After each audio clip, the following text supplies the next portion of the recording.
नमस्कार दोस्तों, बहुत बहुत स्वागत है आपका, अभिनंदन है एनडीसी निशुल्क क्लासेस में। तो second grade, first grade, NET, SET, इन सभी को लेकर, इन सभी वैकेंसीज को लेकर हमारी जो क्लासेस चल रही है वो एकदम बढ़िया चल रही है। और आज 7वीं क्लास है। इन सभी क्लासेस ने जो आपके कमेंट्स है उसके अकॉर्डिंग आप सबको दीवाना बना दिया है। यानी इतनी अच्छी क्लासेस आपको इससे पहले निशुल्क यूट्यूब पर कभी नहीं मिली होंगी, जहां एक एक चीज क्लियर की जा रही है बहुत ही शानदार तरीके से। इसको लेकर आप सबके कॉल्स आ रहे हैं, मैसेज आ रहे हैं कि सर ये क्या कोर्स आप पूरा करवाओगे। देखो, आप पीछे 2-3 कोर्स देख सकते हो, रीड का देख सकते हो, सेकंड जो कोर्स हैं वो एकदम कंप्लीट करवाए गए हैं, कुछ भी बीच में नहीं छोड़ा गया। ये भी क्लासेस आपको एकदम जो है वो कंप्लीट करवाई जाएगी। तो आपको जो मैटर 10-10, 12-12 हजार रुपए में मिलता है वो यहां पर बिल्कुल निशुल्क मिलेगा। नेट का खर्चा आपका जरूर आएगा, उसके लिए थोड़ा सा तैयार रहना। चलिए दोस्तों, हम स्टार्ट करते हैं आज की क्लास, आगे चलते हैं। हाँ जी, तो आज हम पढ़ेंगे अपभ्रंश साहित्य। हमने अब तक क्या पढ़ा? हमने अब तक जो है नाथ, सिद्ध, जैन, रासो सब कुछ पढ़ के आए हम। आज हम पढ़ेंगे आदिकालीन अपभ्रंश साहित्य। तो सबसे पहले हमारे सामने है, क्या है हमारे सामने, देखिए, संदेश रासक ये ग्रंथ है, जिसका दूसरा नाम है सन्नेह रासक। और इसके जो लेखक रचनाकार हैं अब्दुल रहमान अद्दहमान या अद्दहमान नाम से भी जाने जाते हैं। ये एक विरह काव्य है और इसमें क्या है कि विक्रमपुर, देखिए कितना अच्छा है, विक्रमपुर की वियोगिनी, विक्रमपुर की एक वियोगिनी स्त्री है। तो देखिए, वह से विक्रमपुर, वह से वियोगिनी, वह से विरह काव्य है ना। तो ये एक विरह काव्य है और भारतीय भाषा में किसी मुसलमान कवि द्वारा लिखित ये प्रथम रचना मानी जाती है। भारतीय भाषा में किसी मुसलमान कवि द्वारा लिखित ये प्रथम जो है वो रचना मानी जाती है। और इस ग्रंथ में 3 प्रक्रम हैं। आप जानते हैं ना, जैसे रासों में कितने 69 सर्ग हैं, किसी में जो है 25 छंद होते हैं, उसी पर 3 प्रक्रम हैं और कुल इसमें 233 छंद हैं। 3 प्रक्रम और 233 छंदों में लिखी गई एक विरह रचना है। और हजारी प्रसाद द्विवेदी एचपीडी ने अब्दुल रहमान को हिंदी का प्रथम कवि भी माना है। तो आपको इस तरह से जो यहां लिखा हुआ उसके अलावा भी कुछ नई नई चीजें मिलती रहेंगी उस चीज से संबंधित आप देखेंगे। हाँ, उसके बाद आप देखिए आगे, नेक्स्ट रचना है पौमचर्यु। पौमचर्यु, जैसा कि इसका नाम है रामचरित्र, राम का चरित्र, जैसा कि राम कथा का उल्लेख है। और ये कथा लिखने वाले कौन है? स्वयंभू हैं। क्या नाम है? स्वयंभू। स्वयंभू को अपभ्रंश का वाल्मीकि बोलते हैं, बिल्कुल अपभ्रंश का वाल्मीकि कहा जाता है। ठीक है, इस रचना में दोस्तों 5 कांड है। कितने कांड है? 5 कांड है और 83 संधियां, 83 जो है वो संधियां हैं। बाद में ये जो स्वयंभू है, स्वयंभू के जो पुत्र हैं उनका नाम है त्रिभुवन। तो इन्होंने क्या किया, इसमें 7 संधियां और जोड़ दी। ठीक है, और ये 7 संधियां किसने जोड़ी थी? ये जोड़ी थी उनके पुत्र त्रिभुवन ने जोड़ी थी। इसीलिए कुछ किताबों में जो है वो पौमचर्यु के रचयिता जो है वो त्रिभुवन बताते हैं। वो ये क्या है, मिस्टेक से होता है। बाकी पूरी रामायण ये है, 5 कांड, 83 संधि, 7 संधियां त्रिभुवन ने बाद में जोड़ी थी। इस रचना को अपभ्रंश का आदि काव्य कहा जाता है। क्या कहा जाता है? अपभ्रंश का आदि काव्य कहा जाता है। ठीक है, और दूसरी बात कि इन्हें अपभ्रंश का कालिदास भी कहा जाता है। जो स्वयंभू है, इन्हें अपभ्रंश का कालिदास भी कहा जाता है। अब ये कालिदास कहा किसने? तो ये कालिदास किसने कहा था? डॉक्टर भयाणी ने। डॉक्टर भयाणी, आप पढ़ोगे किताबों में, डॉक्टर भयाणी ने इनको अपभ्रंश का कालिदास भी कहा है। इसके अलावा अगर मैं बात करूं तो इनको अपभ्रंश का वाल्मीकि तो कहते ही हैं। इन्होंने एक रचना और लिखी थी जिसका नाम है रिट्ठेमणिचर्यु। क्या नाम है? रिट्ठेमणिचर्यु, आप किताबों में पढ़ेंगे। इस रचना के आधार पर इनको अपभ्रंश का व्यास भी कहा जाता है। अपभ्रंश का व्यास भी कहा जाता है। ठीक है, इन्हें अपभ्रंश का व्यास भी कहा जाता है। इन्होंने खुद की भाषा को देसी भाषा का है। ये बोलते हैं कि जो मैंने जिस भाषा का प्रयोग किया है वो कैसी भाषा है? देसी भाषा है। आपको बता दूं, इन्होंने स्वयंभू ने सबसे पहले कड़वक पद्धति जो है वो प्रारंभ जो इन्होंने किया था। कड़वक पद्धति में आप जानते हैं 7 चौपाई के बाद में एक दोहा आता है। क्या आता है? 7 चौपाई के बाद में एक दोहा आता है। कड़वक पद्धति जो है इसका प्रारंभ इन्होंने किया था। इसी कारण इस रचना का प्रभाव आगे चलकर आपको किस रचना पर दिखाई देगा, तब आपको याद रखना है कि तुलसीदास जी द्वारा लिखित रामचरितमानस पर इस रचना का प्रभाव देखा जाता है। अब आप वहां वो पूछ ले कि तुलसीदास द्वारा लिखित राम जो क्या कहते हैं रामचरितमानस है वो आदिकालीन किस ग्रंथ से प्रभावित है, तो वो पौमचर्यु से प्रभावित है। इसमें क्या करते हैं कि ये राम को अंत में निर्वाण प्राप्ति करते हुए बताते हैं, यानी इन्होंने अपने धर्म को श्रेष्ठ बताने का प्रयास तो किया ही है, तो ये अंत में राम को निर्वाण प्राप्ति जो है वो करते हुए बताते हैं। साथ में राहुल साकृत्यायन ने इनको हिंदी का सर्वोत्तम कवि कहा है। ये तो ठीक है, इनको हिंदी का सर्वोत्तम कवि कहा जाता है, लेकिन ये जरूर याद रखना कहा किसने है, राहुल साकृत्यायन ने इनको हिंदी का जो है वो प्रथम कवि सर्वोत्तम कवि कहा जाता है। तो पौमचर्यु हो गई, रिठ्ठेमणिचर्यु हो गई, और इनकी एक रचना और भी है जो तो कोई विशेष नहीं है, स्वयंभू छंद नाम से भी लिखी है। ठीक है, कालिदास कहा जाता है, देसी भाषा बता दी, स्वयंभू जो है कड़वक पद्धति हो गई, अपभ्रंश का व्यास बता दिया, अपभ्रंश का आदि काव्य, और इनको कालिदास जो है किसने कहा है, भयाणी ने कहा है, 5 कांड है, 83 संधियां हैं, रामकथा को ले, बस इससे ज्यादा और एग्जामिनर अपने को और क्या पूछेगा। आप खुद मूल्यांकन कर सकते हैं कि क्या सेकंड ग्रेड या फर्स्ट ग्रेड में इससे बाहर पूछा जा सकता है क्या, अर्थात नहीं। आगे आइए, महापुराण। हम और आप आज तक पढ़ते आए हैं महापुराण। आवाज क्लियर आ रही है? ओके। महापुराण रचना है पुष्यदंत की, तो पुष्यदंत की रचना है महापुराण। लेकिन सबसे इंपॉर्टेंट बात है कि इस रचना का मूल नाम क्या है। महापुराण तो इस रचना को कहा जाता है, तो इसका मूल नाम है दोस्तों 63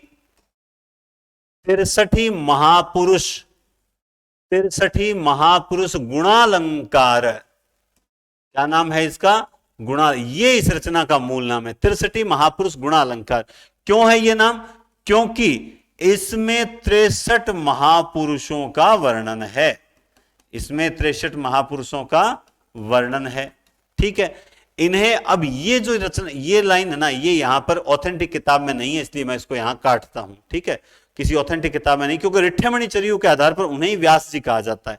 ठीक है, हाँ, ये प्रारंभ में शैव मतानुयायी थे, बाद में जैन पंथ स्वीकार कर लिया था। शिव सिंह सेंगर ने इनको अपभ्रंश का भवभूति कहा है। तो वहीं पर दोस्तों क्या कहते हैं कि अपभ्रंश का भवभूति भी कहा जाता है इनको, अपभ्रंश का भवभूति भी कहा जाता है। और कहने वाले कौन है? डॉक्टर भयाणी ने इनको अपभ्रंश का भवभूति कहा है, जबकि जो स्वयंभू है उनको अपभ्रंश का कालिदास कहा है, ध्यान रखना। ठीक है, तो 63 महापुरुषों का वर्णन है। इसके अलावा सबसे इंपॉर्टेंट बात यह है कि इनकी 2 रचनाएं और भी है। एक तो है णय कुमार चरित्र। इस रचना को जो मैं देखता हूं जब, तो मेरे दिमाग में एक बात आती है कि अक्सर मैडम बचपन में सिखाया करती थी कि ट से टमाटर, ठ से, है ना, इस प्रकार से करते करते ण अगर खाली। तो आज मुझे पता चला कि ण अगर खाली होता ही नहीं था, लेकिन मैडम को इस रचना के बारे में पता नहीं था, वरना मैडम अपने को एकदम सही बताती कि ण अगर खाली नहीं होता, ण का मतलब होता है णय कुमार चरित्र, है ना। तो णय, इसका मूल नाम क्या हो जाता है? नाग कुमार चरित्र। क्या हो जाता है? नाग कुमार चरित्र। इनकी एक रचना और है जिसको हम इस तरह पढ़ते हैं, जस हर चरियु, यानी यशधर चरित्र। क्या है? यशधर चरित्र। ठीक है, तो ये 2 रचना इनकी और है। खास बात क्या है, चाहे महापुराण का बोल दूं, चाहे ण कुमार चरित्र का बोल दूं, चाहे जसहर चरित्र, ये तीनों ही चौपाई दोहा छंद में लिखी गई रचनाएं हैं। इस बात का भी विशेष ध्यान रखना। इन्होंने दोस्तों इन्होंने खुद को क्या क्या कहा है, देखिए, इन्होंने खुद को अभिमान मेरु, क्या कहा है? अभिमान मेरु कहा है। इन्होंने खुद को काव्य रत्नाकर, क्या कहा है? काव्य रत्नाकर। ठीक है, इन्होंने खुद को कवि कुल तिलक, ये तीनों नाम इन्होंने खुद को दिए हैं। अच्छा, उस वक्त एक चीज मैंने और बता दी थी शायद, स्वयंभू ने खुद की भाषा को देसी भाषा कहा है, इस बात का भी ध्यान रखना। ठीक है, इनको भवभूति कहा जाता है, 63 महापुरुषों का वर्णन है। ठीक है, और एक खास बात और, ये जो अपने पुष्पदंत जी महाराज हैं, इनको जो शिव सिंह ने जो है इनकी जो मतलब भाषा, इनको क्या कहा है, भाखा की जड़। वो कहते हैं कि भाखा की जो जड़ है वो है पुष्यदंत, भाखा की जड़ कहकर पुकारा है शिव सिंह सेंगर ने। इसके अलावा जो ये 10वीं शताब्दी काल दे रखा है, इसको लेकर भी थोड़ा सा मतभेद होता है। मतभेद क्यों होता है बताता हूं कि जो सेंगर हैं, देखो जो सेंगर हैं, सेंगर इसकी जो काल है, इनका काल वो 7वीं शताब्दी मानते हैं, जबकि एचपीडी जो है वो मानते हैं 9वीं ईस्वी मानते हैं, लेकिन 9वीं शताब्दी मानते हैं, लेकिन इनका असल में जो काल है वो है 972 ईस्वी। तो 972 ईस्वी का मतलब होता है 10वीं शताब्दी, तो इसलिए सर्वमान्य रूप से कौन सा माना जाता है, 10वीं शताब्दी माना जाता है। तो ये बातें सारी है किसके बारे में, पुष्यदंत के बारे में। उन्होंने महापुराण लिखा, उन्होंने निर्णय कुमार चरित्र लिखा, जसर चरियु लिखा, इनका समय 10वीं शताब्दी माना जाता है। इन्होंने स्वयं को अभिमान मेरु काव्य रत्नाकर और कवि कुल तिलक नाम से पुकारा है, इनको अपभ्रंश का भवभूति कहा जाता है। इन्होंने खुद को अभिमान मेरु कहकर पुकारा है, तो डॉक्टर भयाणी ने इनको अपभ्रंश का भवभूति कहा है। और तीनों रचनाएं चौपाई छंद में लिखी गई रचनाएं हैं। 63 महापुरुष गुणालंकार यानी 63 महापुरुषों का जो है वो वर्णन किया गया है। और अगर पूछेगा तो एग्जामिनर हमें क्या पूछेगा भाई, टेंशन लेने की जरूरत ही नहीं है। अब देखो मैं आपको साथ में एक चीज और बता दूं कि जो अपनी हिंदी पॉइंट एप्लीकेशन पर जो टेस्ट सीरीज है वो अब पहले एक प्रकार की थी, अब 3 प्रकार की है। देखो एक टेस्ट सीरीज जो है वो है नेट सेट, इस तरह लिखा हुआ दिखेगा नेट सेट, और फिर आपको यूं दिखेगा स्कूल व्याख्याता, ठीक है, ऑब्लिक करके सेकंड ग्रेड, ठीक है, ये दिखाई देगा एक जगह। तो एक तो टेस्ट सीरीज है, एक केवल जो है वो स्कूल व्याख्याता है, एक केवल स्कूल व्याख्याता है, और एक जो है केवल सेकंड ग्रेड है। मैं बताऊं पिछली बार भी आप लोगों में बताऊं, आप लोगों ने क्या किया, कई बहुत सारे बच्चों ने, थोड़े नहीं, आप बार बार पैसे लगाना चाहते हो, या फिर एक बार जो भी 550 रुपए लगे वो क्यों पैसा खराब कर रहे हो। मैं कह रहा हूं जो 10-10 हजार की चीज मिल रही है आपको निःशुल्क पूरा कोर्स करवाऊंगा, फिर टेंशन। टेस्ट सीरीज क्यों बता, उस टेस्ट सीरीज में आपको ये सारे नोट्स जो मैं करवा रहा हूं वो मिल जाएंगे, प्रिंट आउट निकलवाओ, और मैं कुछ नई चीजें लिखा रहा हूं वो ऐड करते हुए चलते रहो। इससे ये मजा आएगा कि आपको रिवीजन जब करोगे मेरी क्लास के बाद में तो इतना जल्दी रिवीजन होगा, आधे से भी कम समय लगेगा। इसलिए बोल रहा हूं कि आप ये नोट्स जितना जल्दी हो सके प्रिंट आउट निकलवाएं। अब इसमें क्या होगा, इसमें आपको 2024 फेब तक जितनी भी भर्तियां आएगी उन सभी भर्तियों के कोर्स टेस्ट सीरीज वगैरह पूरा मिलता रहेगा इसमें। तो ये ज्यादा बेस्ट है, इसमें सेकंड ग्रेड भी होगा, स्कूल व्याख्याता भी होगा, ठीक है, इसमें नेट भी होगा, इसमें सेट भी होगा, ये चारों भर्तियों का। इसमें केवल स्कूल व्याख्याता से संबंधित कोर्स होगा, ठीक है, और इस सेकंड ग्रेड में केवल और केवल सेकंड ग्रेड संबंधित होगा। तो आप पहले तो स्कूल व्याख्याता आगे ये ले लिया सर, बाद में सेकंड ग्रेड की लेनी है ये ले लिया, फिर बाद में नेट सेट, इसके बजाय बार बार करने से, पिछली बार भी स्टूडेंट ने बोला सर अब हमें सेकंड ग्रेड की भी लेनी है, सर हमें स्कूल व्याख्याता, मैं कहता हूं आप ये लीजिए, ये सबसे बेस्ट है और जबरदस्त है, इसमें आपको सारा मैटर मिल जाएगा। बार बार पैसे खराब करने के बजाय एक बार ले लीजिए, आपको पूरे साल झांकने की जरूरत भी नहीं पड़ेगी। मात्र यूं मान लीजिए कि एक 50 रुपए महीना, बस इस हिसाब से ये है, और नोट्स वगैरह सब कुछ ये मिलेंगे। मैं इसको सजेस्ट करूंगा क्योंकि मैं आपका नुकसान नहीं चाहता, आपको नुकसान खुद का देखना है तो आप इनमें से जो चाहे वो परचेज कीजिए, लेकिन नोट्स जल्दी से जल्दी जो है प्रिंट आउट निकलवाएं ताकि उसका फायदा होगा। ये चीजें, क्योंकि उसमें पेपर आपको 40 से 50 पेपर की प्रैक्टिस करवाई जाएगी, ये बहुत बड़ी बात है। कोई सी भी ले लेना, उसमें लगभग 30-40 पेपर तो पक्के होंगे, 30 प्लस होंगे, चाहे कोई सी भी ले लेना 30 प्लस होंगे, कितने भी होंगे वो आगे देखा जाएगा। तो हिंदी पॉइंट एप्लीकेशन जितना जल्दी हो सके आप जो है वो डाउनलोड करें और टेस्ट सीरीज और नोट्स जल्दी जल्दी प्रिंट आउट निकलवाएं, ठीक है। आगे चलिए, अब देखिए भविष्यत कहा, कौन सी रचना है, भविष्यत कहा धनपाल की। मुझे बताओ भविष्य जो है वो अगर सुरक्षित करना है तो वो कैसे होगा, धन कमाने से। क्लियर बात है, धन कमाने। अच्छा, ये रचना किस काल की है, ये भी 10वीं शताब्दी की है। किसकी है, 10वीं शताब्दी। विंटरनिस ने इस रचना को रोमांटिक महाकाव्य कहकर पुकारा है। अब आप लोगों ने आज तक यही सुना है कि भविष्यत कहा धनपाल की है, इसको रोमांटिक काव्य कहा जाता है। अगर आपसे यह पूछ लिया जाए कि इस रचना में है क्या, या आदिकालीन किस रचना में फलानी फलानी बात का वर्णन है, तो आपको नहीं पता होगा। लेकिन मैं भविष्यत कहा की कहानी खत्म कर दूंगा। देखिए इसमें क्या है, इसमें बहुविवाह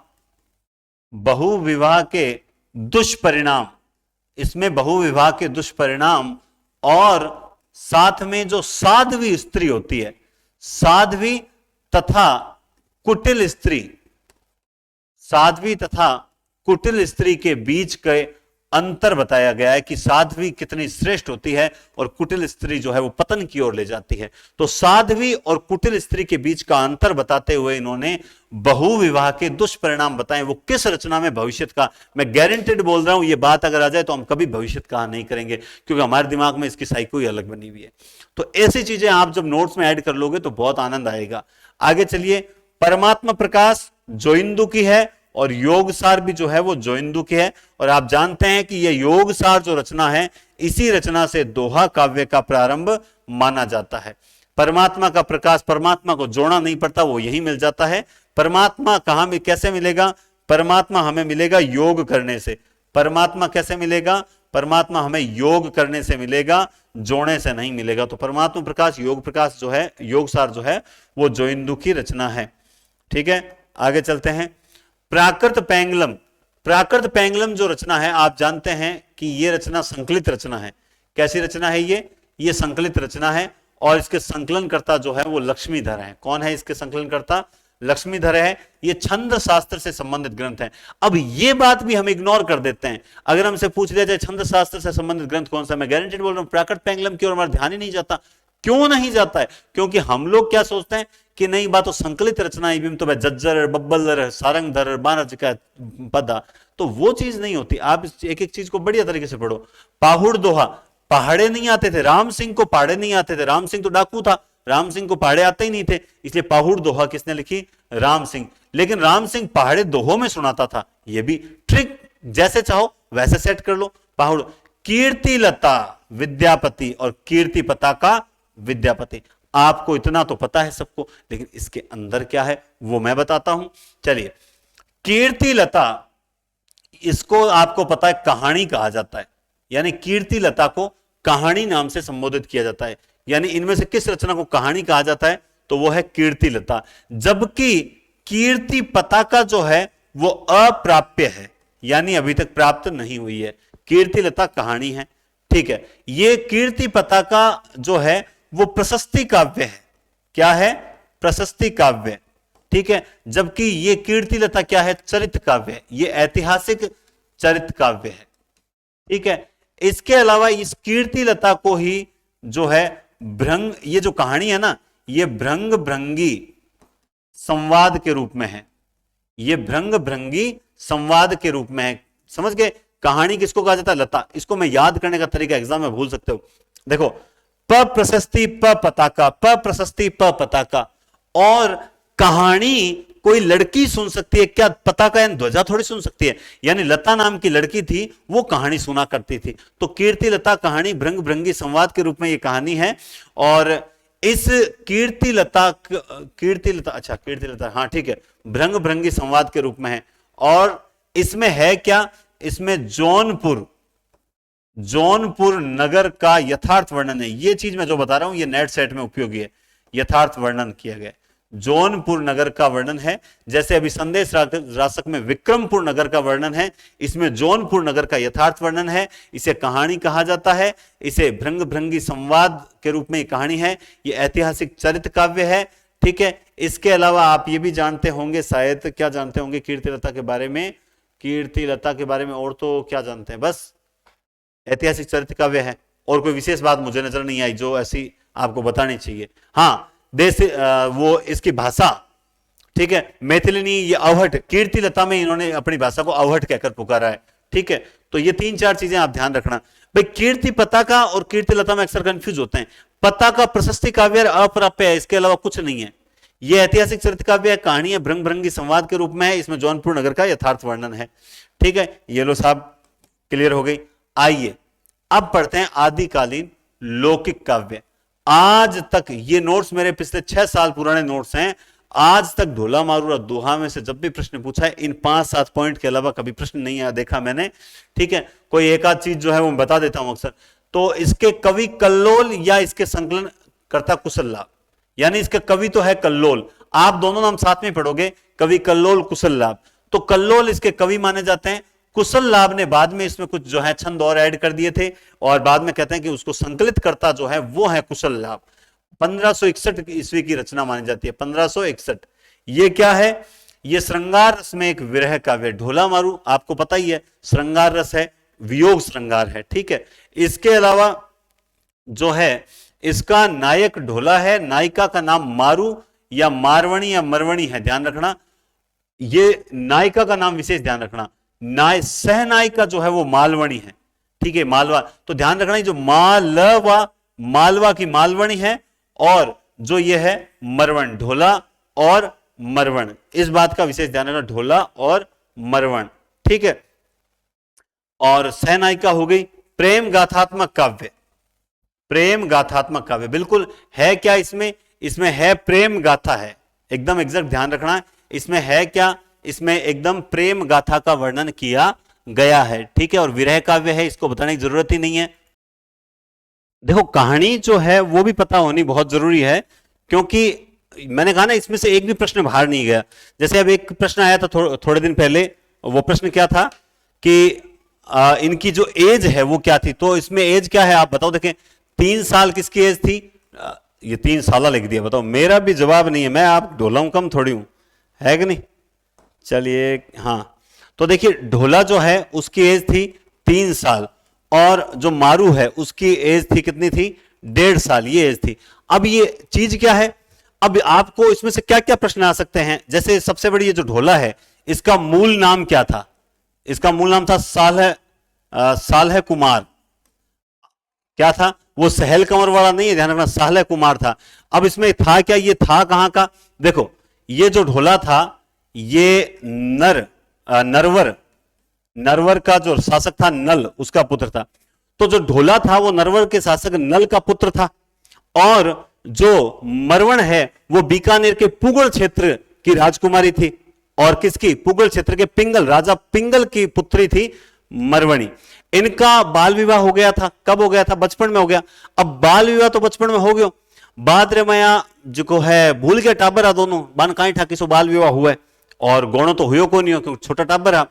फिर कहीं यो के बीर बादरे मया बड़ा हुआ जन वो राजकुमार तो भूल भाल गयो, वो तो बड़ो हुआ जन कोई दूसरी में ब्याह कर लियो। और दूसरी में ब्याह क्यों करियो, मालवणी सु ब्याह कर लियो। अब मालवणी सु ब्याह करने रे बाद रे माया वो तो सगली स्टोरी भूल गयो कि हमारे बचपन में ब्याह हुड़ हो नहीं हो, सब भूल भुला गयो। तो वो कहानी में ट्विस्ट के तो गजब आवे, तो भूल भुला गयो। अब हुयो कहीं के जी आ बड्डी हुई कुण मारवणी जी की आ बड्डी हुई जन राजा पिंगल हो जी को नरवर आप संदेश वाहक भेजतो कि भाई अब थे जी की थाने बीनणी है लेर जाओ। तो बीनणी लेर जाने की बजाय तो कहीं करतो आज की मालवणी नहीं आ बेटी कहीं करती षड्यंत्र करती, जी कोई संदेश वाहक जी को है वो नरवर पहुंचतो अब इन मरवा देती। जन राजा पिंगल देखो कि अं तो पार पड़े कोनी, बट्ठेबाजी की सहनायिका बैठी है, बा खतरनाक है, बा पुरानी फिल्मारी बहुत खतरनाक जी की हीरोइन है बा है, ठीक है। तो अब पिंगल परेशान और कहीं करियो कि एक दिन एक चतुर ढोली ने भेजो कि तू जा और नरवर जी को राजकुमार है बिने बता कि भाई थारो ब्याह है जी को बचपन में हो गयो और तू थारी जी की नायिका है इन लेवण ने आओ। अब चतुर ढोली ने जी भेजन लगे जन मारवणी है नहीं आप पहला बुलायो बिन कि तू इना और आप जी को प्रेम वियोग हो वो बिन सगड़ो बतायो गार कि तू जा राजकुमार ने दोहार माया आ चीज है जी को बता दी। जने वो चतुर ढोली रवाना हुआ, वो एक याचक बन जावे याचक बन जावे बैठे कहीं में बारिश हो रही है वो रात रहे जो बहुत दोहार में राग गाने मल्हार राग गावे, बारिश वाली मल्हार राग गाते गाते गाते कहीं राजकुमार कानर में बात पड़े। राजकुमार देखे कि भाई साहब आ तो कहीं जानी पहचानी बातें लाग रही है।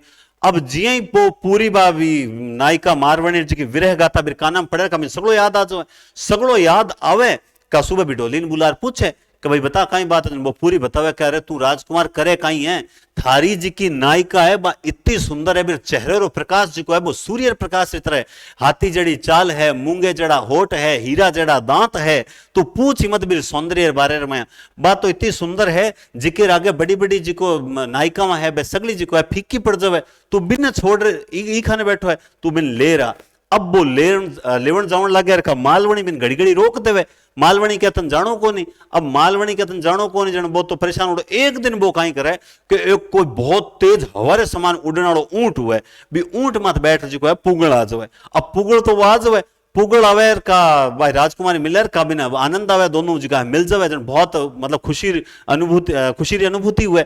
अब खुशी हुए फिर बाद में बैके भाई ले भाई अब चाल पाछे, जन भाई जिये जावन लगे, जन ऊंट मत बैठ जावन लगे, वो ढोली सागी हुए भलो, तो ऊंट माथे जावन लगे का आगे भी रस्ते में कहीं उमरा और सूमरा कई नाम हुए, दो व्यक्ति हुए उमरा सूमरा, ठीक है, उमरा सूमरा बे मिले, बीरे मन में हुए कि ई मारवणी तो मैं प्राप्त कर सूं, जन वो कहीं जाजम जाजम बिछार बैठे का वो ऊंट माथे जाता हुआ, जन वो मनवार करे राजकुमारी के आओ साहब अमल गाणा जन आप बैठा। अब अमल गाणन वास्ते बैठने लगे का बे ओके आज अम्मल दम्मल गाल गुलारी ने मार दे सा और मारवाणी नापा ले सा। अब बे वो ढोली वानी वो बड़ो चतुर हुआ है, भी ढोली ने समझ आ जाओ कि षड्यंत्र रच रहा है, जन ढोली कहीं है फटाफट जार मारवाड़ी ने बतावे कि भाई वो षड्यंत्र रच रहा है पीछे, जन मारवाड़ी भी समझ जाओ बाबी रेगिस्तान में बीकानेर पुत्री जन थान्या ने बीकानेर तो लार रवि को नहीं, जन बा कहीं हाथों हाथ ऊंट रे कहीं एडी मारे, ऊंट रे एडी मारे का ऊंट तेजी दौड़े का लारे राजकुमार दौड़े ऊंट ने रोकण वास्ते, का बा मारवाणी कह रहा है षड्यंत्र है तू खातो सी ऊंट मत बैठ बे आप मारेला तने, वह राजकुमार बैठा दोनों है जिका फटाफट कट पहुंच जावे, नरवर पहुंच जावे और नरवर रे मैं आपरी बहुत बढ़िया जिंदगी जीवन लाग जाओ। तो आ ढोला मारूरी एक कथा है जिकी अपन ठा हुए नहीं तो आप जिंदगी में कभी भूला ही कोनी के बीर नाम साले कुमार हो, ठीक है, 3 साल रो ढोला हो, 1.5 साल ही और मालवणी सहनायिका ही प्रेम गाथात्मक काव्य हो, इसका मूल रूप जो है वो दोहे में मिलता है, ठीक है, और इन दोहों में जो श्रृंगार रस की परंपरा प्रारंभ होती है, भाई दोहों में श्रृंगार रस की जो परंपरा प्रारंभ होती है, श्रृंगार रस की परंपरा तो पहले से चल रही थी, लेकिन दोहों में जो श्रृंगार रस की परंपरा प्रारंभ होती है वो आगे चलकर जो है बिहारी के दोहों में देखने को मिलती है। हजारी प्रसाद द्विवेदी भी एक बात कहवे है, हजारी प्रसाद द्विवेदी भी एक बात कहवे कि जिका मतलब ढोला मारूरा दोहा है बे हेमचंद और बिहारी के बीच की कड़ी है। जो ये ढोला के दोहे हैं ना, ये ढोला के दोहे हेमचंद और बिहारी के बीच की कड़ी है। ये बात कौन कहता है? ये हजारी प्रसाद द्विवेदी कहते हैं कि ढोला मारूर के दोहे हेमचंद्र और बिहारी के बीच की कड़ी माने जाते हैं। ठीक है, तो अब मैंने बताओ ढोला मारूर दुहर में एड़ी कई बात है जी थाने भूल सो थे ओ भी कौन भूलो के मालवणी जी को है बासै नायिका ही, मारवाणी मुख्य नायिका ही, जो सालह कंवर जो है कुमार जो है वो राजकुमार नाम हो, ठीक है, उमरा सुमरा हा ओ नरवर रो हो, आप पुगल री ही पिंगल री पुत्री ही वो नल रो पुत्र हो, सगली चीज ध्यान रहे अपन। चलो आगे चला। नेक्स्ट देखो, जो श्रृंगार परंपरा हिंदी में राउल वेल से प्रारंभ हुई उसके विकास में एक नई दिशा प्राप्त होती है। यानी देखो, जो श्रृंगार परंपरा दोहों में प्रारंभ होती है वो आगे चलकर बिहारी में देखने को मिलती है। ढोला मारू में जो श्रृंगार परंपरा दोहों में प्रारंभ होती है वो आगे चलकर बिहारी में देखने को मिलती है। और जो श्रृंगार परंपरा हिंदी में कहां से प्रारंभ होती है? राउलवेल से प्रारंभ होती है। आपको पता है राउलवेल करती प्रथम नक्शिक वर्णन जो है राउलवेल में हुआ है। तो राउलवेल में जो श्रृंगार परंपरा देखने को मिलती है उसको एक नई दिशा दी। कैसे? राउलवेल में श्रृंगार परंपरा दोहों में नहीं थी, लेकिन ढोला मारूरा दुहा में क्या किया, उस श्रृंगार परंपरा को दोहों में मतलब प्रकट किया, तो एक नई दिशा मिल गई। और दोहों में जो श्रृंगार परंपरा स्टार्ट हुई वो आज तक चल रही है। तो ये एक क्या दे दिया, नई दिशा दे दी। और बहुत ही प्रसिद्ध दोहा आपको पता है, सोरठियो दूहो भलो और भली मरवण रही बात, और जोबन छाई धन भली तारा छाई रात। ठीक है, तो ये एक बहुत प्रसिद्ध दोहा है जो ढोला मारूरा दोहा से लिया गया है। आइए अब उसके बाद चलते हैं विद्यापति। विद्यापति जो हैं वो 1380 के लगभग हैं और इनका समय जो 1360 से 1450 के आसपास माना जाता है, लेकिन औसतन जो है वो 1380 के आसपास का समय माना जाता है।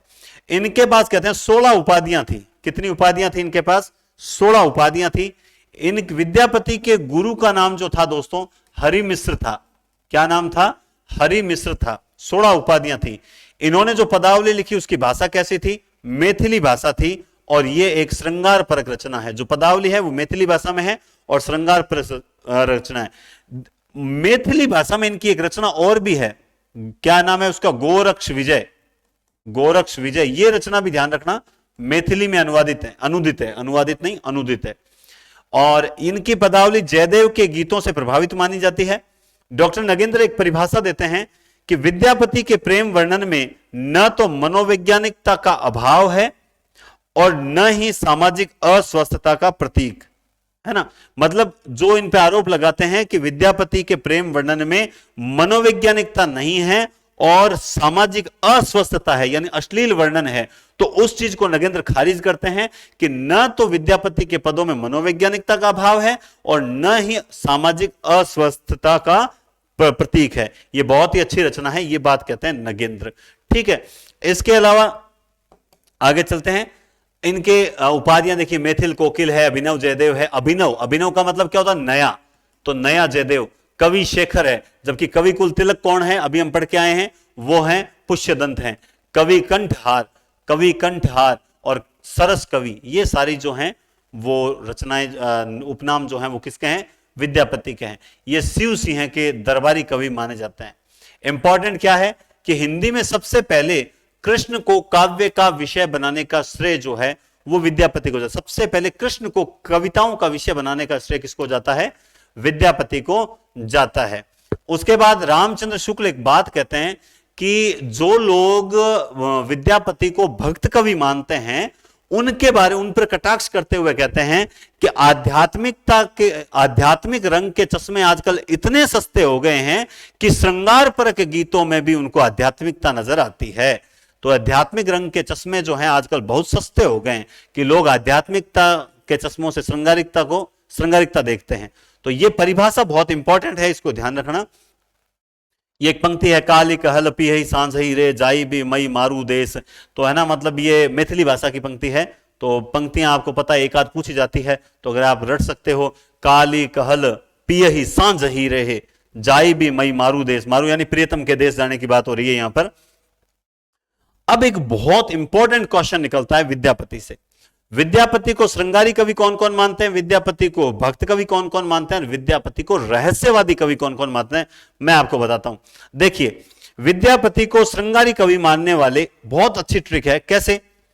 3 बार राम राम आता है, राम राम राम सुभद्रा, राम राम राम सुभद्रा, और एक आगे आसे हर। ये हैं सारे श्रृंगारी मानने वाले। कौन कौन है श्रृंगारी मानने वाले? देखिए, ये हर से हरप्रसाद शास्त्री, रामचंद्र शुक्ल, राम कुमार वर्मा, राम वृक्ष बेनीपुरी और सुभद्रा, सुभद्रा झा, पूरा नाम है सुभद्रा झा। ये इनको क्या मानते हैं? श्रृंगारी मानते हैं। कौन कौन?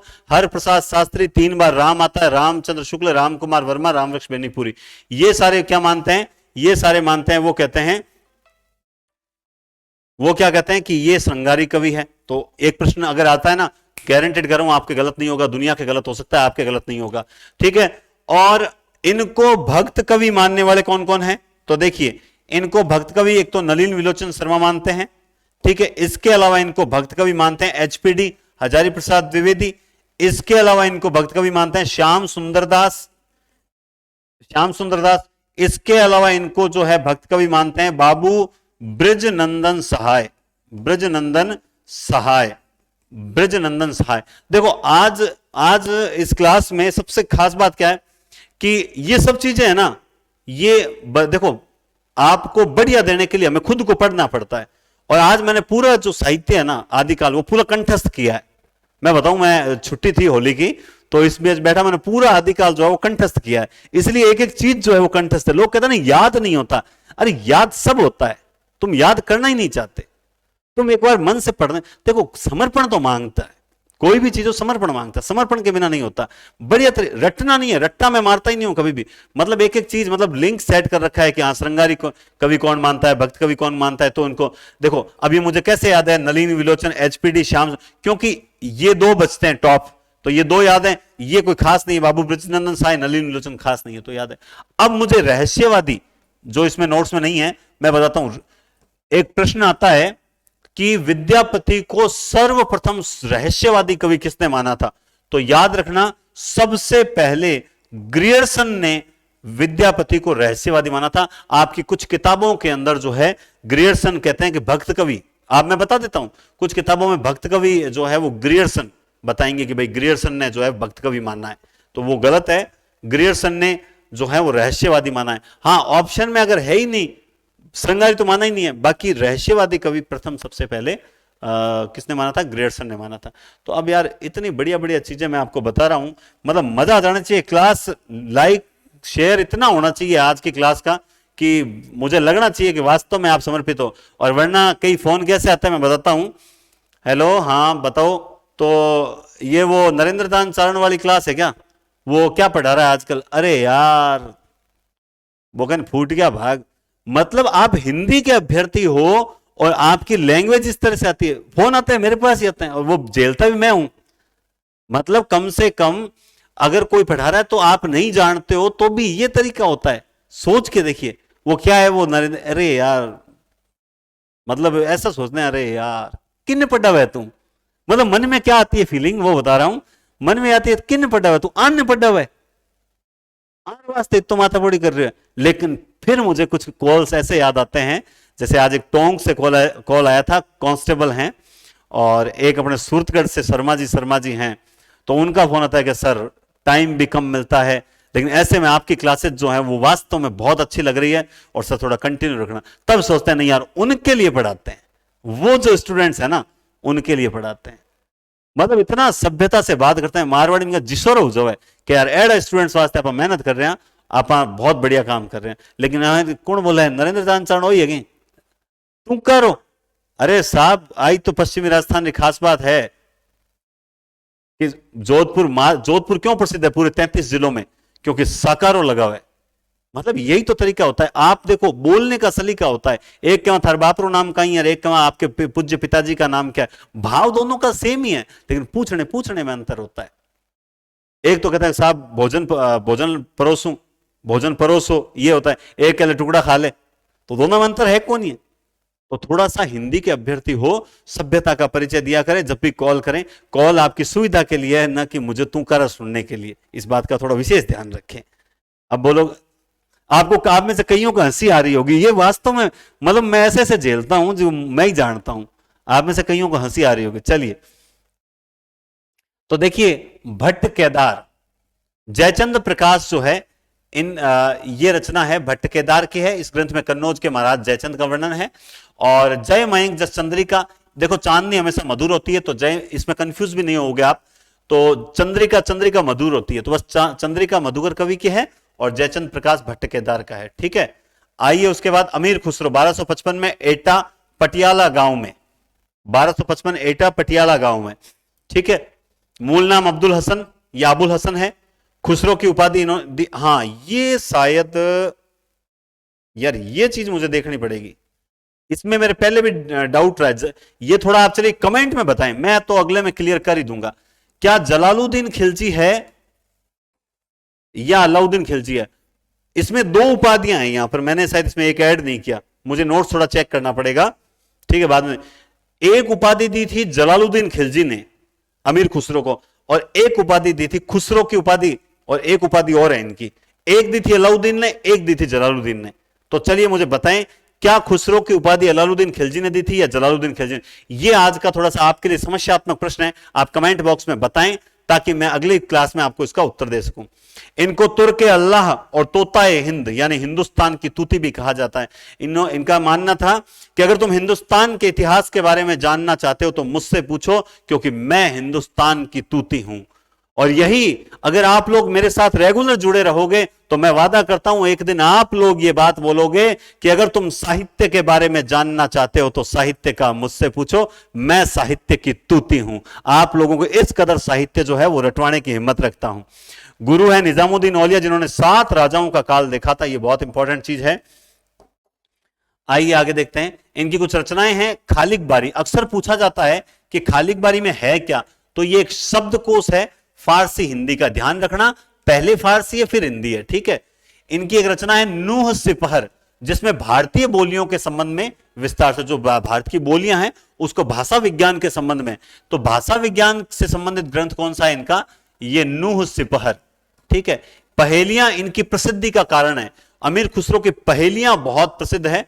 आपको बताऊं, मेरे पास किताब पड़ी है, मैं अभी पिछले दिनों कुछ गया था किसी मतलब बुक फेयर में, तब मैं वहां से अमीर खुसरो की पहेलियों की किताब लाया था। बहुत गजब गजब लिखी है।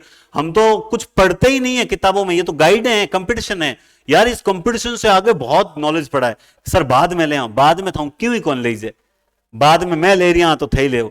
1000 मतलब एक साल में अगर 1,00,000 टीचर बनते हैं ना हिंदी के, उसमें से मात्र 10 टीचर ही ऐसे हो पाते हैं जो आगे साहित्य का अध्ययन निरंतर जारी रखते हैं। बाकी हम लोग पढ़ते ही नहीं है, क्योंकि हम लोग क्या है, हम क्या सोचते हैं, हाँ अगले ग्रेड में कैसे जाएं, पेमेंट कैसे बढ़े पेमेंट कैसे बढ़े, ठीक है, इंक्रीमेंट कब लगेगा, वेतन भत्ता कितना मिलेगा, हम इनमें उलझ जाते हैं 99 फेर में। हम भूल जाते हैं कि साहित्य भी कोई चीज है, हम साहित्य के अभ्यर्थी भूल जाते हैं। ठीक है, गजलें है, 2 सुखने लिखे हुए हैं। इनकी एक रचना है हालाते कन्हैया, ये इनकी कुछ प्रसिद्ध रचना है। तो ये खालिक बारी और नूह सिपर का विशेष ध्यान रखना। ठीक है, हिंद इस्लामिक समन्वित संस्कृति के प्रतिनिधि कवि कहे जाते हैं। हिंद और इस्लाम समन्वित संस्कृति के प्रतिनिधि कवि कहे जाते हैं अमीर खुसरो। इनको खड़ी बोली का प्रथम कवि कहा जाता है, याद रखना, इनको खड़ी बोली का प्रथम कवि भी कहा जाता है। अवधि का प्रथम कवि कहा है, राम कुमार वर्मा ने इनको अवधि का प्रथम कवि कहा, बोला सबसे पहले अवधि जो है उसका प्रयोग इन्होंने किया था, तो अवधि के प्रथम कवि भी कहा जाता है। ब्रज और अवधि को मिलाकर काव्य रचना का प्रारंभ भी खुसरो ने ही किया था। तो ये तीनों बातें, खड़ी बोली का प्रथम कवि, अवधि का प्रथम कवि राम कुमार वर्मा ने कहा है, और ब्रज और अवधि को मिलाकर काव्य रचना का प्रारंभ भी किसने किया था, खुसरो ने किया था। ठीक है, इनका कथन है, मैं हिंदुस्तान की तूती हूं, अगर तुम भारत को जानना चाहते हो तो मुझसे पूछो। रामचंद्र शुक्ल की एक परिभाषा है कि खुसरो का प्रधान लक्ष्य केवल जनता का मनोरंजन करना नहीं था, कि भाई मैं केवल जनता का मनोरंजन करने के लिए पहेलियां लिखता हूं, नहीं, इनका प्रधान लक्ष्य था जनता का मनोरंजन करने के साथ साथ उनको सामाजिक शिक्षा भी प्रदान करना। यह ध्यान रखना कि अमीर खुसरो के काव्य का जो प्रमुख जो है वो उद्देश्य क्या था, तो वो था मनोरंजन के साथ सामाजिक शिक्षा प्रदान करना। खुसरो ने सितार और तबला का आविष्कार किया था। इनकी एक पंक्ति है प्रसिद्ध, जेहाल मस्ती मकुल तगाफुल दुराए नैना बनाए बतियां। आपने एक अमिताभ बच्चन की पिक्चर में जेहाल मस्ती है ना, तुम्हारा क्या है, तुम्हारा दिल या हमारा दिल है, वो इसी धुन पर बनाया गया एक गाना है, अमिताभ बच्चन पिक्चर। तो जेहाल मिस्की मकुल तगाफुल दुराए नैना बनाए बत्तियां। ठीक है, एक बार यानी 2014 सेकंड ग्रेड के अंदर ये पूछा था, ये पंक्ति देकर कि ये किस भाषा में लिखी हुई है, ये रेखता भाषा में लिखी हुई है। तब भी 2014 में यही नोट्स थे और ये बात आराम से इजी वे में आई थी। आप विश्वास कीजिए, हनुमान जी की तरह विश्वास कीजिए, मजा आ जाएगा। आगे चलिए, वसंत विलास। वसंत विलास अक्सर लिखा हुआ होता है अज्ञात, और कुछ हमारा बहुत इंटेलिजेंट टाबर कहीं करे, कहीं याद करे, वसंत विलास अज्ञात रचना, अज्ञात रचना, अज्ञात रचना। अरे वसंत विलास और लेखक अज्ञात रो मतलब हुयो जिसके रचनाकार का पता नहीं, अज्ञात, उपसर्ग लगा हुआ है, जिसके रचनाकार का पता नहीं। आप रट्टा के लेखक रो नाम कहीं अज्ञात। जय हो, जय हो। यह आदिकालीन साहित्य की अद्वितीय रचना है। माता प्रसाद गुप्त कहते हैं कि वसंत विलास आदिकालीन साहित्य के अद्वितीय, यानी जिसकी जैसी कोई दूसरी रचना नहीं है। अच्छा, ये कब लिखी गई थी, तो याद रखना इसका काल जो है वो 13वीं शताब्दी है। कौन सा है, 13वीं। वसंत विलास, वसंत 13वीं, वसंत 13वीं। संपादन 1952 में कराया गया था। कहते हैं कि माता प्रसाद गुप्त ने ही इसका संपादन करवाया था। कुछ किताबें लिखती है केशवलाल हर्षद राय ध्रुव, तो ये थोड़ा सा विवादी है। बाकी माता प्रसाद गुप्त ने संपादन करवाया था 1952 में। 84 दोहों में बसंत और स्त्रियों पर कामदेव के विलासपूर्ण प्रभाव का चित्रण किया गया। याद रखना, ये आगे और भी है इसमें दोहे, लेकिन ये 84 दोहे ही प्रमुख रूप से वसंत विलास के माने जाते हैं, बाकी नहीं माने जाते। तो केवल 84 दोहों में है। वसंत विलास ने राउल वेल की श्रृंगार परंपरा को चरम सीमा पर पहुंचाया था। देखो राउल वेल, जो ये राउल वेल है, इससे जो श्रृंगार परंपरा प्रारंभ हुई, इसका चरमोत्कृष्ट कहां देखने को मिलता है, वसंत विलास में। कहां देखने को मिलता है, वसंत विलास में। लेकिन राउल वेल से जो श्रृंगार परंपरा स्टार्ट हुई, जो वसंत विलास में चरमोत्कर्ष पर देखने को मिली, लेकिन उसे एक नया रूप यानी उसे दोहों में प्रकट करने का काम किसने किया? ढोला मारूरा दुहा ने। और यही ढोला मारूरा दुहा की छवि आगे चलकर हमें कहां दिखाई देती है? बिहारी में दिखाई देती है। ये एक पूरा सर्किल है। तुलनात्मक अध्ययन होता है ना, वो ऐसे ही होता है, हर रचना किसी न किसी से प्रभावित है। तो राउल वेल की श्रृंगार परंपरा को चरम सीमा पर पहुंचाने का कार्य किया था। वसंत विलास को जैनेत्र फागु काव्य कहा जाता है। प्रथम जैनेत्र फागु काव्य जो है वो वसंत विलास ही माना जाता है। डॉक्टर नगेंद्र कहते हैं कि इस काव्य की भाषा में ही पिंगल सरस ब्रज भाषा का, यानी इस रचना के बाद ही जो पिंगल है वो धीरे धीरे ब्रज में कन्वर्ट होती हुई दिखाई देती है, वो पूरा ब्रज का रूप धारण करती हुई दिखाई देती है। यानी अपनी यूं को ब्रज भाषा का पूर्व रूप आपको वसंत विलास में देखने को मिलता है। अगर आप ब्रज भाषा का पूर्व रूप देखना चाहते हो कि वो पहले कैसी थी, तो वो आप पिंगल के रूप में वसंत विलास में देखते हो, क्योंकि वसंत विलास के बाद वो एकदम सरस ब्रज भाषा का रूप लेती हुई दिखाई देती है। फिर एक रचना है रणमल छंद, जो श्रीधर व्यास की है। केवल 70 छंदों में ये रचना है। कितने छंदों में है? केवल 70 छंदों में रचना है। आगे आइए, लौकिक गद्य साहित्य। आज की क्लास थोड़ी लंबी होगी मुझे लग रहा है ना? कोई बात नहीं, आनंद से पढ़िए आप, तो बस थोड़ा सा और है। अब है ये राउल वेल, जिस राउल वेल की बात करते हैं, रोड़ा कवि की है। राउल वेल रोड़ा कवि 10वीं शताब्दी की है। कब है? 10वीं शताब्दी की। इसमें क्या है? ये एक शिलांकित कृति है। क्या है? ये एक शिलांकित कृति है। प्राचीनतम गद्य पद्य मिश्रित चंपू काव्य है। शिलांकित कृति है, चंपू काव्य है, 10वीं शताब्दी का है, रोड़ा कवि द्वारा लिखित राउल वेल है। सबसे पहले हिंदी में नख सिख वर्णन की श्रृंगार परंपरा का प्रारंभ यहीं से होता है। सबसे पहले नख सिख वर्णन जो है वो आपको यहीं देखने को मिलेगा। ठीक है, इसमें 7 बोलियों के शब्द हैं, जिसमें राजस्थानी प्रधान है। ध्यान रखना, ये जो लौकिक साहित्य, अपभ्रंश साहित्य ने, यहां से जब प्रश्न आता है ना, तो सीधा नहीं आता, बल्कि आता है कि राउल वेल से संबंधित कौन सा कथन सत्य नहीं है या कौन सा कथन असत्य है, ढोला मारू से संबंधित कौन सा कथन सत्य है नहीं है, इस प्रकार से आता है। ठीक है, इसमें राउल एक नायिका है और इस नायिका के सौंदर्य का वर्णन पहले पद्य में है, फिर गद्य में। यहीं पर भी कुछ लोग गड़बड़ हो जाते हैं। ध्यान रखना, देखो राउल वेल दिमाग में है तो पग याद रखना। क्या याद रखना? पग। पग किन के पर हिंदी में पैर ने, मारवाड़ी में पग के वे। पग यानी पद्य, ग यानी गद्य। तो राउल वेल जी की पगऊ चालती, तो सर आप कहीं हाथों चालांगी, थाने याद रखना, ऊंधी सीधी ट्रिक जी की भी है। ठीक है, तो राउल और पद्य, पद्य फिर गद्य में है। गद्य में अलंकारिक भाषा का सफलता के साथ प्रयोग किया गया, यानी यहां पर आपको गद्य में भी अलंकार दिखाई देंगे, ये भी अच्छी चीज है। और इसका प्रकाशन जो हुआ था, सब वो करवाया था मुंबई के प्रिंस ऑफ वेल्स संग्रहालय ने। किसने करवाया था? मुंबई के प्रिंस ऑफ वेल्स संग्रहालय ने। ठीक है, नेक्स्ट आप देखिए कुवलय माला। क्या है? कुवलय माला। यह उद्योतन सूरी की रचना है। किसकी रचना है? उद्योतन सूरी की। आदिकालीन हिंदी साहित्य में गद्य का प्राचीनतम ग्रंथ है। यह बहुत इंपॉर्टेंट बात बता रहा हूं मैं आपको कि हिंदी साहित्य में गद्य का प्राचीनतम रूप किस रचना में देखा जाता है। ऐसा एक प्रश्न अभी फर्स्ट ग्रेड में आया था पीछे, याद रखना। हमें फिर याद नहीं आता है, एग्जाम सेंटर का माहौल अलग होता है, याद रखें इस चीज को। इसमें राजस्थानी को मरु भाषा कहा गया। 2 ही लाइन है और 2 ही लाइन बहुत बेस्ट है, क्योंकि इसमें और इस रचना में कंफ्यूज हो जाते हैं। यह आदिकालीन हिंदी साहित्य का गद्य का प्राचीनतम ग्रंथ है, जबकि उक्ति व्यक्ति प्रकरण दामोदर शर्मा का है और एक व्याकरण रचना है। हम भूल जाते हैं बार बार, हम बार बार भूल जाते हैं, याद कैसे रहेगी मैं बताऊं। अरे व्याकरण लिखने का काम कोई व्यक्ति ही कर सकता है, बस जिंदगी में नहीं भूलोगे। उक्ति व्यक्ति प्रकरण, व्यक्ति आते ही दिमाग में चलेगा क्लिक, क्या चलेगा? व्याकरण, व्यक्ति, व्याकरण, व्यक्ति, व्याकरण, व्यक्ति, व्याकरण, इस तरह चलेगा। चलिए, दामोदर शर्मा। और व्याकरण लिखने के लिए व्यक्ति ने दाम लिए थे, फ्री में नहीं लिखी थी। व्यक्ति ने व्याकरण लिखने के लिए दाम लिए थे, तो दामोदर। ये लो, हर चीज का इलाज है अपने पास में। एचपीडी कहते हैं कि इस ग्रंथ से बनारस और आसपास के प्रदेशों की संस्कृति और भाषा पर अच्छा प्रकाश डाला गया है। इसमें गद्य पद्य दोनों में तत्सम पदावली, यह भी ध्यान रखना तत्सम का, तत्सम पदावली का प्रयोग हुआ। ये भी चीज ध्यान रखना, मुझे लग रहा है ये पूछा गया था ये भी पीछे नेट में वगैरह किसी में, तत्सम पदावली देखने को मिलती है। उक्ति व्यक्ति है लेकिन व्याकरण रचना है, व्यक्ति है दामोदर है लेकिन तत्सम पदावली है। कूले माला उद्योतन सूरी की आदिकालीन गद्य की सबसे पहली रचना है और इसमें राजस्थानी को मरुभाषा कहा गया है।